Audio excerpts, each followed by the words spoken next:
जय माँ, जय गुरुदेव। गुप्त नवरात्रि की आप सब लोगों को बहुत बहुत शुभकामनाएं। मेरे पिताजी स्वामी दिव्य चेतनानंद के द्वारा जितने भी शिक्षित और दीक्षित शिष्य हैं जो इस समय देवी की साधनाओं में लगे हैं, मैं आप सबको हृदय से नमन करती हूँ। कुछ शिष्यों की रिक्वेस्ट आई थी कि जैसे पिताजी गुप्त नवरात्रि के समय पर कभी काली माँ के बारे में समझाते, कभी बगला माई के बारे में समझाते, कभी अन्य तंत्र की देवियों के बारे में समझाते, कृपा करके आप भी कुछ समझाइए, कुछ बोलिए। मेरे पिताजी तो बड़े विद्वान थे, सिद्ध थे। उनसे मैंने जो कुछ भी सीखा बचपन से लेकर के अब तक, कभी कभी उनके साथ होकर के, कभी ज्ञात रूप में, कभी अज्ञात रूप में, जो भी सीखा और जो मेरे पिताजी आप लोगों को और सिखाना चाहते हैं, अब वही वो सिखाएंगे। मैं केवल एक माइक हूँ बस। गुरुजनों की श्रृंखला में हमारे गुरुजी बाबा भूतनाथ जी, त्रिजड़ा बाबा और भी सिद्धाश्रम के अन्य गुरुओं की श्रृंखला में मेरे पिताजी के बाद अब मैं केवल एक छोटी सी कड़ी हूँ। अब जो पिताजी बुलवाना चाहे, जो ये गुरुजन बुलवाना चाहे, वो बुलवा दें। पहली रिक्वेस्ट आई थी कि काली माँ के बारे में कहूँ, फिर बगला माई के बारे में कहूँ, और भी अन्य देवियों के बारे में रिक्वेस्ट आई है। धीरे धीरे धीरे आप लोगों को जैसा मेरा समझ आया है, वैसे जैसे मैंने समझा है वैसे आपको समझाती हूँ। पहले हम लोग काली माँ से चलते हैं। काली, जो लोग पिताजी को सुने होंगे तो भैरव के बारे में सुने होंगे। काली माँ के भैरव, हर देवी के एक भैरव होते हैं, तो उनके अलग अलग नाम दिए गए हैं। कई बार एक क्वेश्चन आता है, सबके नाम दे दो।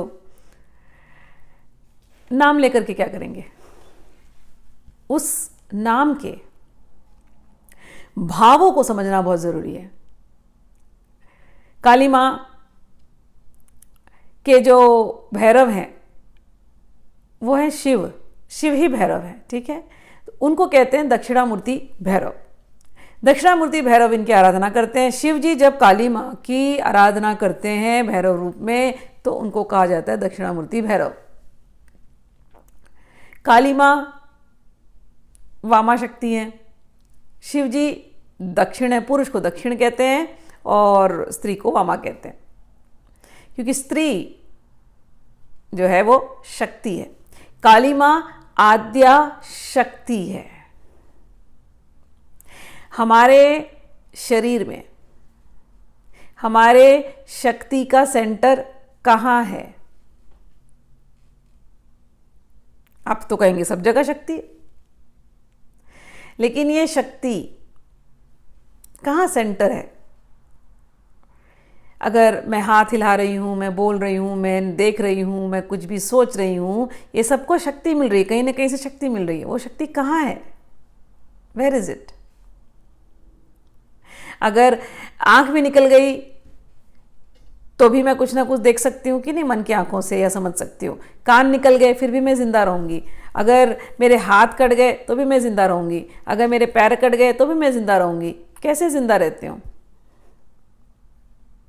क्या है वो जो जिंदा रखती है?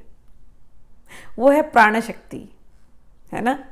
तो ये प्राण शक्ति है जो जब हम माता के गर्भ में जाते हैं वहां से बढ़ती, हमको बढ़ाते जाती है। हम छोटे से होते हैं बिंदु के समान, फिर वो बिंदु से हम बढ़ते बढ़ते इस शरीर में आ जाते हैं। ऐसा ही शरीर बन जाता है। हम माता के गर्भ से 9 महीने बाद निकलते हैं और फिर हम रोते हैं, फिर हमारा शरीर और बढ़ता है और बढ़ता है, फिर बढ़ते बढ़ते बढ़ते हम मिडिल एज तक आते हैं, फिर बूढ़े होते हैं, फिर मर जाते हैं। ये पूरी जो क्रिया चल रही है शक्ति से चल रही है। कौन सी शक्ति? प्राण शक्ति। प्राण शक्ति कहाँ पर रहती है? प्राण शक्ति हमारे हृदय में रहती है। व्यक्ति का सर भी काट लो तो भी थोड़े दिन, थोड़े देर के लिए रहती है जान, लेकिन हृदय निकाल दो तो क्या जान रहेगी? तुरंत मर जाएंगे, तुरंत। मेडिकल साइंस में पूरी बॉडी अचेत हो सकती है, कोमा में हो सकती है, लेकिन हार्ट चलता रहता है। जब तक हार्ट चल रहा है तब तक वो व्यक्ति जीवित है। तो सारे प्राण शक्ति जिसको हम कहते हैं, वो शक्ति कहाँ कॉन्सेंट्रेट है? कॉन्सेंट्रेटेड है हमारे हार्ट में। एक अमेरिका में एक केस हुआ था, एक मुर्गे का सर काट दिया गया था, गलती से कट गया था। सर कटने के बाद हम तो सोचेंगे वो मर जाएगा मुर्गा, बट शायद एक कोई पर्टिकुलर वीन होती है, कोई नस होती है, वो बच गई उसकी। जब किसी जानवर को काटना है तो शायद वो नस जब पूरी काटते हैं तब वो जानवर मरता है। अगर वो नस नहीं काटते तो वो जानवर तड़पता रहेगा, बहुत देर में मरता है। तो इस मुर्गे का सर काटा, लेकिन वो जो नस कटनी चाहिए थी, कोई एक पर्टिकुलर नस, वो नहीं कटी, और वो मुर्गा, ये केस है अमेरिका में हुआ, वो मुर्गा कई दिनों तक जिंदा रहा, हेडलेस कॉक जैसे उसको कहते थे। जब मैंने ये पढ़ी आर्टिकल, मैं हैरान थी कि उसके अंदर प्राणशक्ति थी। तो भले सर चला गया, लेकिन प्राणशक्ति होने से वो जिंदा था। प्राणशक्ति कहाँ होती है? हृदय में। इसी प्राणशक्ति को कहते हैं आद्या। हृदय हमारा कहाँ होता है हमारे बॉडी में? लेफ्ट हैंड साइड में। उस लेफ्ट हैंड साइड को कहते हैं वाम। उस वाम भाग में जो रहती है उसको कहते हैं वामा। प्राण शक्ति को कहते हैं वामा। और ये जो वामा शक्ति है, प्राण शक्ति, अगर आप मेडिकल साइंस में जाएंगे तो ये जो हार्ट का जो सेंटर है, ये हमारे मस्तक से कनेक्टेड है, इमोशन से कनेक्टेड है। मस्तक में क्या है? ब्रेन। और सारे इमोशंस हमारे राइट हैंड साइड में कनेक्टेड हैं, और इधर लेफ्ट हैंड साइड में हमारे लॉजिक कनेक्टेड है। तो इनको भी जो रेगुलेट करती है, right hand side, left hand side, उसको कहते हैं वामा शक्ति। और उस मस्तिष्क में जो रहते हैं, मस्तक में जो रहते हैं, उसको कहते हैं दक्षिणामूर्ति, दक्षिण साइड में, राइट हैंड साइड में। तो हमारे इस शरीर को जब हम डिवाइड करें तो वामा साइड, लेफ्ट साइड तो ले लिया देवी ने, तो भगवान कहाँ रहते हैं? भगवान रहते हैं राइट साइड में। क्यों? भगवान पुरुष शक्ति है, मेल। तो मेल और फीमेल इन दोनों को इस शरीर में रहना है तो ही बैलेंस चलेंगे। मेल जब हम कहते हैं, मैस्कुलिन एनर्जी जिसको कहते हैं, मेल शक्ति जिसको कहते हैं, पुरुष जिसको कहते हैं, पुरुष का अर्थ होता है लॉजिक, और फेमिनिन शक्ति जिसको कहते हैं उसका अर्थ होता है इमोशन। कभी कोई व्यक्ति केवल इमोशनल हो जाए और उसका ब्रेन ज़्यादा काम ना करे तो वो रॉन्ग डिसीजन ले सकता है जीवन में, और कभी कोई व्यक्ति केवल लॉजिकल हो जाए और उसका इमोशन नहीं ठीक हो तो भी वो रॉन्ग डिसीजन ले सकते हैं। तो कई बार हमारे जीवन में जब ये ऐसा इम्बैलेंस होता है, या तो हम बहुत भावुक हो जाते हैं या तो हम बहुत ही लॉजिकल हो जाते हैं। दोनों स्थितियों में हम कई बार ऐसे कर्म कर देते हैं जो हमारे लिए बड़े हानिकारक होते हैं। फिर वो कर्म जब हमसे हो जाते हैं, उसके जब कर्म फल जब भोगने का समय आता है तो कई बार वो अच्छे नहीं होते। ऐसा होता है, अनुभव में आता है कि हम बहुत डिप्रेस्ड हो गए, बहुत एंग्जाइटी में हैं, कहीं कुछ रास्ता नहीं दिखाई दे रहा है, जहाँ देखो वहाँ अंधकार, जहाँ देखो वहाँ अंधकार होता है ना जीवन में। कुछ करना भी चाह रहे हैं तो नहीं कर पा रहे हैं, क्योंकि ऐसी स्थिति पे पहुंच जाते हैं कि ना सोचने समझने की बुद्धि, जैसे कहते हैं ना, वो अब चल नहीं रही, वो बंद हो गई। हार जाते हैं, सोच सोच करके भी सोच नहीं पाते कि इस अंधकार से निकले कैसे, इस तकलीफ से निकले कैसे। जब इतना हार जाते हैं कि बुद्धि अब सोचना छोड़ दे रही है, उसको समझ ही नहीं आ रहा, कोई रास्ता नहीं समझ में आ रहा है, तब उस समय एक भावना वाली शक्ति उठती है, हे मां, हे भगवान, हे देवी,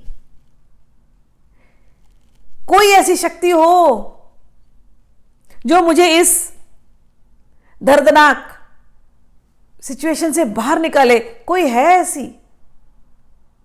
मैं बहुत अंधकार में हूं, जहां देख रहा हूं वहीं बस काली मां, काली मां, काली मां। काली मां यानी अंधकार। काली का एक अर्थ होता है काली मां ना, काली मां कहते हैं, काली मां, काली मां अंधेर अंधकार को कहते हैं, और दूसरा अर्थ है काली मां। तो काली मां, काली मां। तो जब व्यक्ति इतने डाउन कंडीशन में हो जाता है कि सोचने समझने की बुद्धि खत्म, जैसे वो दिखाते हैं ना शिव जी ऐसे लेटे हुए हैं शव जैसे, कि जब व्यक्ति सोच ही नहीं पा रहा, कुछ कर ही नहीं पा रहा, उस समय पर भी उसके अंदर भावना शक्ति एक होती है, वो भावना शक्ति जागती है और उस भावना से वो भगवान को बुलाता है, और भगवान या देवी उस समय पर जो शक्ति उनको वो ज्ञान दे कि वो उस डिप्रेसिंग सिचुएशन से बाहर निकले, वो ज्ञान शक्ति, वो जो विल पावर दे कि क्या तुम गिरे हो शव जैसे, उठ जाओ, तुम शिव के स्वरूप हो, तुम उठ जाओ, वो क्रिया शक्ति, वो इच्छा शक्ति जो वो देती है उसको कहते हैं काली मां।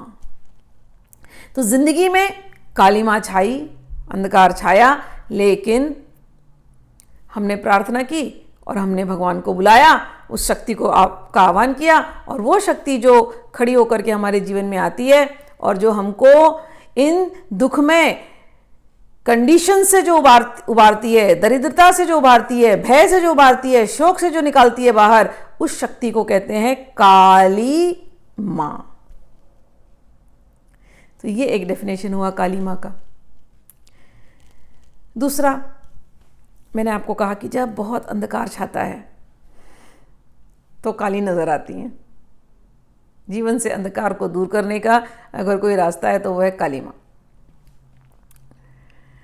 तो काली मां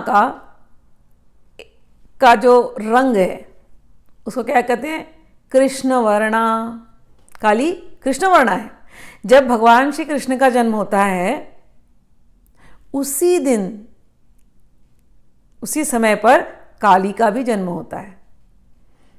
काली योग माया रूप में आती हैं।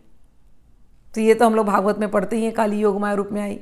तो जिस समय काली का जन्म हुआ उसी समय कृष्ण का जन्म हुआ। जो कृष्ण का रंग है वही काली का रंग है। काली है कृष्ण वर्णा। तो एक तो ये तो आपके दिमाग में आएगा काली मतलब कृष्ण वर्णा, काली मतलब काली। अरे नहीं, कृष्ण का दूसरा भी अर्थ होता है, नीलिमा युक्त, नीली नीली, ये भी एक अर्थ है। तो काली मतलब नीली, ठीक है, समझने के लिए ठीक है। लेकिन क्या सच में काली का रंग काला या नीला होता है, या कृष्ण का रंग काला या नीला, या शिव का रंग काला या नीला? यही रंग क्यों लेते हैं हमेशा? क्या सच में काली ऐसी दिखती है? जिसने इतने रंग बनाए, इंद्रधनुष में काला रंग ही नहीं है, जिसने इतने रंग बनाए वो खुद काली, उसने अपने लिए कोई अच्छा रंग क्यों नहीं लिया? तो सच बात तो यह है कि काली का रंग काला नहीं होता। चाहे कृष्ण का भी रंग काला नहीं है, चाहे राम का भी रंग काला, हरा, काला, नीला, जो भी आप लोग देखते हैं, जो पिक्चरों में बना दी गई, जो तस्वीरों में बना दी गई, वो रंग नहीं है। जब भगवान के दर्शन होते हैं, चाहे काली के दर्शन हो, चाहे तारा के दर्शन हो, चाहे किसी शिव के दर्शन हो, चाहे राम के दर्शन हो, जब दर्शन होते हैं तो इनमें से इतनी रोशनी निकलती है, इतनी रोशनी निकलती है कि करोड़ों करोड़ों सूर्य को आप इकट्ठा कर दो, वैसी रोशनी, करोड़ों करोड़ों सूर्य की रोशनी, करोड़ों करोड़ों सूर्य इकट्ठा हो जाए तो शायद शरीर तपने लग जाए। लेकिन काली जब प्रकट होती है, इतनी रोशनी होती है, इतनी रोशनी होती है कि तप, आपके जीवन की जितनी प्रॉब्लम्स है, जो जिससे आप तप रहे हो, ताप में, अग्नि में जल रहे हो, शोक की अग्नि में जल रहे हो, दुख की अग्नि में जल रहे हो, उन अग्नियों का शमन कर देती है। ऐसी है काली। इतनी ज्यादा रोशनी, देवता भगवान जब प्रकट होते हैं, भगवान में बहुत रोशनी होती है, भगवान काले नहीं होते।